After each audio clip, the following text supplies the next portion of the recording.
Welcome to our new series, Living Life, with real people and real stories.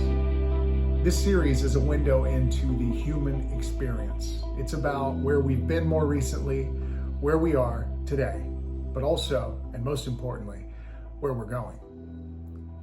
This is an opportunity for us all to step back, to reassess and redefine how well-being shows up in our lives each and every day. So I hope that you can sit back, you can listen, learn, and connect. February 2017, you came to Birmingham to a hotel by the station, and I came with a colleague and sat in a room full of people, and I came away expecting to have learned the answer to everything, and I hadn't. Yeah, sorry. Damn it. Sorry, we didn't hit the mark. There was no quick fix there. So then you did boot camp at Coventry. Yeah. And I came to that because I was going to lose like a stone in that hour. Sounds like realistic expectations. Yeah, exactly, and that's exactly it. That is exactly what I'd always been like. It wasn't until the retreat in the November that it actually sunk in, even though it's obvious, but it actually sunk in that it's not just something that's going to happen, it's the whole journey. And even now, nearly 4 years later on, it's still that journey. Yeah. But the first retreat, I came away and it was amazing, and I was like, I'm giving up sugar, and I was training, and I was doing all this like really positive stuff that I'd come away with, and met new people, and because the connect thing had always been my hardest. Yeah. I had like a select few people that I liked. Yeah. But I wasn't really people-y, I'm not a people person. Right. So coming away from that with like a tribe was quite a new thing for me. Yeah. So yeah, that was all going really well. Then life just got in the way and threw various hurdles in. But I think the difference now is that I know how to deal with getting back on track. Yeah. Like with lockdown, we were saying earlier, like at the start of lockdown, it was so easy because we were just in the house, unless we'd actually made ourselves go out for a walk. There was no walk into the train station, taking a lunchtime walk. So although I was still doing my PT every week on Zoom with my trainer, who's amazing, the whole, you need to move more and eat less thing just went completely out of the window. Yeah. And I went up quite heavy, really quite heavy. But then in July last year, I was like, come on, what are you doing? Yeah. This is just ridiculous. You know exactly what you need to do because we've come away from all of the retreats with everything that we need. Yeah. So just pull yourself together, crack on. And so I have. I mean, I still, 22 pound down. You look great. Yeah, Thank you. So, COVID came. yeah. I feel like I want to go back to 2017 though, Okay. because we talked about things got in the way. Yeah. What does that look like for you? Like life getting in the way, and how did you overcome it? So 2017 was the retreat. Yeah. 2018, I was pregnant twice, and that went wrong twice. And that hit me for 6 really, but I've done quite a lot of work towards almost acceptance, because initially you get the guilt, what did I do wrong? I don't know the answer, but I'll just eat. Yeah. But talking to people, I mean, we were lucky because we were able to get tests to check that there wasn't an underlying reason other than age. That's what it was boiled down to.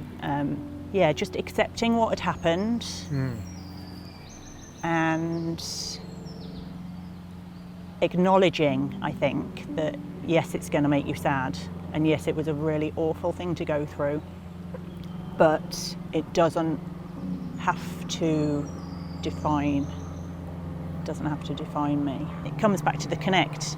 I talk to people professionally, but just also talking to people, the tribe, friends, and just processing it, I guess, rather than bottling it all up. Yeah. And now, it's just something that's contributed to me and my story and who I am. Yeah. But I'm talking about it and I'm not crying. So that's you know. Yeah, and I think that's incredible. And also, you know, looking at these things as a contribution to your story, I think that's getting to that point where you look at the challenging parts of life, the struggles, as, you know, a value add to what you can share to the world is really, I mean, it's an elevated perspective, right, of Yeah. how to look at life as a story, right? Yeah. And I don't think a lot of us look at life that way, where, you know, each experience, good or bad, is just another chapter or sentence or paragraph. And yeah, I mean, I'm not saying I haven't wallowed, and I'm not saying I still don't have really sad days sometimes, usually triggered if somebody's going through a similar kind of situation. You know, it brings it back, but it's not all consuming. Yeah. And it's one of the things that I talked to the counsellor about a lot was about, I had this feeling that I just wasn't appreciating anything. Yeah. You know, I've got an amazing husband and son, and he's 7 years old now, and he blows my mind with the things that he comes out with and the things that he does, and just watching him grow, and I felt like I'd almost cut myself off a bit from that, whereas now he's like this little person, and it's not even like I have to really try. For a while it felt like I was trying to engage to make up for the fact that I'd been a bit rubbish, whereas now we just have so much fun. Yeah. And that's what really started probably the whole thing with Pavelka and wellness and everything, was that I remember going to the doctors when I was pregnant and with him, and he said, don't worry, we're not allowed to use the term geriatric mother anymore, but because that's what they used to call people over, I think, 35, when you were a geriatric mother. And he said, we're not allowed to call you that anymore. Right. So with the undercurrent that actually that's what you are, you know, you're an old mother, you're in a high risk category. And I just thought, you know, I wanted to be the healthiest version of myself, mentally, physically, everything. Yeah. To be around for him. You know, we'd lost my brother-in-law just before that first retreat, and he was only in his early 50s, and just it was that real impact of like, oh my God, you know, we're not going to be here forever. You never know, and it's a real wake-up call. So yeah, appreciation. I think that was always my main aim. Acceptance and appreciation. Yeah. But appreciating myself as well.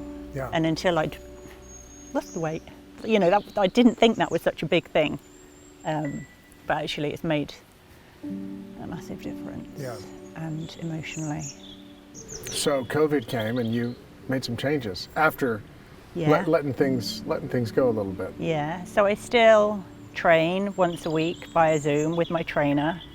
I've just started doing a HIIT class, outdoor HIIT class once a week. Mm-hmm. Again, just to have that somebody else kind of telling me what to do, when to start, when to stop. Yeah. So that's really nice. And it's outdoors in a lovely rural group of people, so that's great. And I've just started running in a club, a mental health awareness group, which is more about the conversation while you're going around than the time that you do it in. So that's 5K every week. But just having those other people in front of you and behind you keeps you going. Keeps you going. Yeah. And it does. It comes back to the connect thing, which I was always rubbish at. But I can totally see the advantages of it now. Yeah. So yeah, food. It comes back to the move more, eat less crap. So I mostly eat less crap. I'm really good at planning, you know, what we're going to have. So I make sure I get it out of the freezer and work it out for the week, breakfasts and main meals.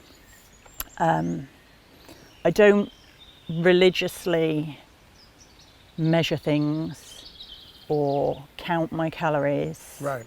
But I keep a rough track of what I've eaten. Even It's not too strict, no, but it's enough accountability to kind of keep you honest. to try and keep me under the 1800. But I'm very good at making myself record it even when I've not been good. Right. So last night, and again I'm going to throw in another excuse for hormones because I haven't stopped eating this week, but last night I got box of chocolates out of the fridge, Okay. milk tray, and I ate like 6 of them. Really good. Yeah. And then I was like, I need to put these away because I'm seeing Jessie tomorrow. But I still punished myself by putting it on the app so I could see that was a stupid amount of calories that got me no real benefit whatsoever, but they tasted good. Yeah, I think there's a healthy relationship to be shaped with those things. It's not the easiest thing to be done, and not everybody gets to have a healthy relationship with the tastier types of food. But it sounds to me like you have found your own way of doing this, and it's worked for you. Working. It's working. It's working. You said that like it was the end of the road. It's not. It's never and the you end. just caught something really important there. Yeah. There's no finish line. Thank you. Wrong word. It's working for you. It's working. Yes. For me, yeah. Yeah. So what do you say? Because there's a lot of people, right, that are still struggling to figure out how to make it work for themselves. Yeah. What do you think? What do you think those people need to hear from you? Just start. Yeah. That's the. Yeah. Just start. Don't give yourself I'm going to start on the 1st of the month, or I'm going to start next Tuesday, or I'm going to start when I've eaten everything. Yeah. Just start. Yep. Start now. Yeah. And don't go big. Start small. Yeah. Because I'm never going to not eat chocolate. Yeah. That is not a realistic view, because I don't want to be miserable.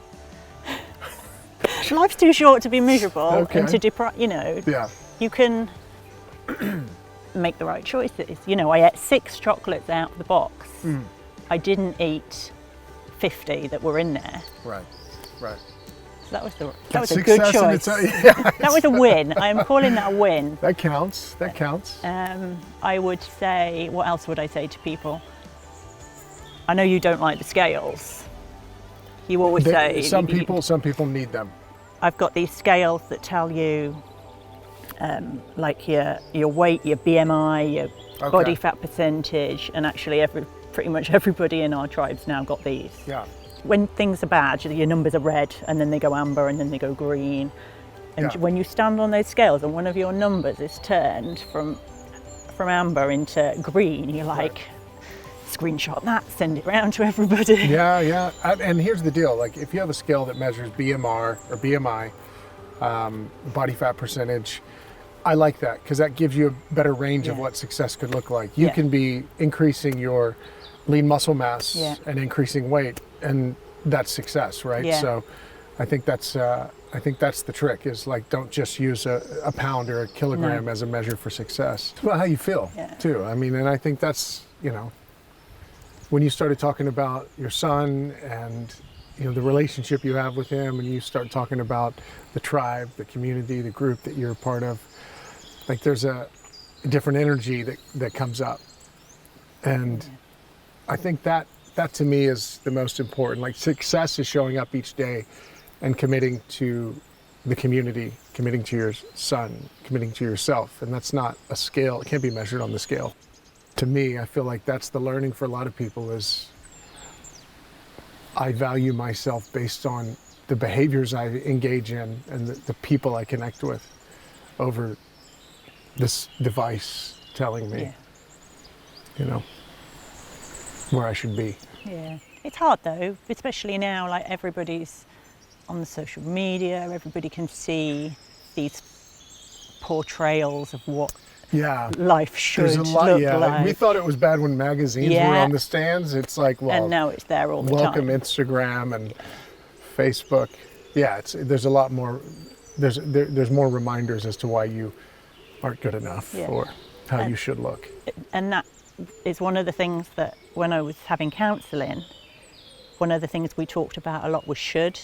Yeah. Like, I'd be talking about something I should or shouldn't do, and she would say to me every time, who says? You know, why should you? Who says you should? And for a long time, every time I was saying should, I would have Jane's voice in my head going, you should? Says who, you know? Yeah. Who should? And I think I do it less now. I think Yeah. It's funny, those little changes in, you know, your inner dialogue, just changing should to, Yeah. or using the word always. Yeah.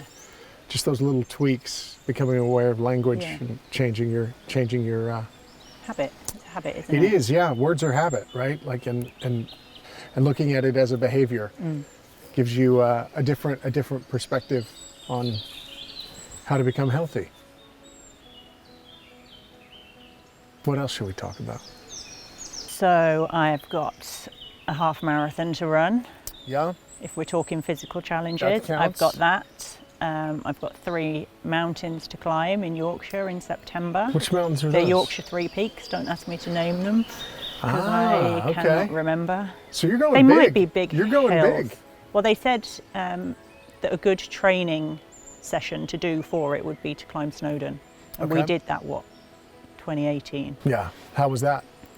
That was... we got- Manageable. yeah. Yeah. We got to the top and back down again. That's all you can ask for. So yeah, that'll be good practice for the half marathon. So yeah, that's my physical challenges.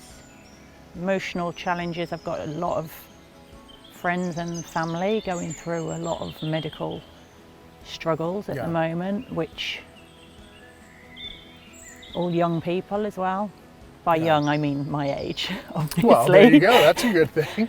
My age-ish. So yeah, and it just, you know, when you just like, it's just not fucking fair that Yeah. people have this stuff to deal with.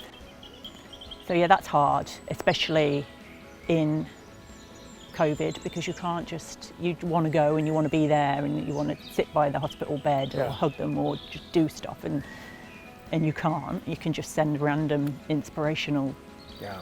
crap Yeah, on the it's tough. phone, so that's really hard. But again, it comes back to the connection and talking and stuff, so talking about it. Yeah. Whether we like it or not, we need each other, Yeah. right? And I think the beautiful thing is, I know that like you and the Pavelka community, what is it's the teapot thing? Transatlantic Teapot Tribe. Transatlantic Teapot Yeah. Tribe, that's right. Have stayed together. Yes. And I think that well, it makes me feel really good because it's something that we created, but also I think it just shows what we need, and we need each other. Yeah. And people dip in and out, you know, people. And they should. Yeah, I mean, that's like, There's that's always- the reality of the human Yeah. condition, right? Somebody is always there. Yeah, So. yeah. Nice.